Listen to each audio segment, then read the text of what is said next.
को एक्सप्लोर करने जा रहे हैं।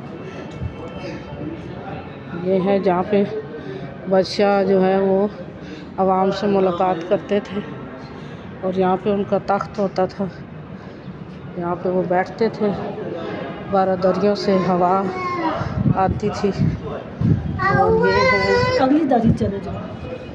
यहाँ से अब हम आगे वाले से देख लेते हैं।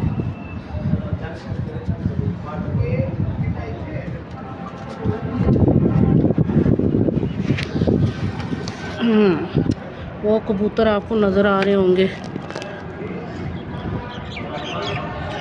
ये कबूतर है सब और ये बाग है।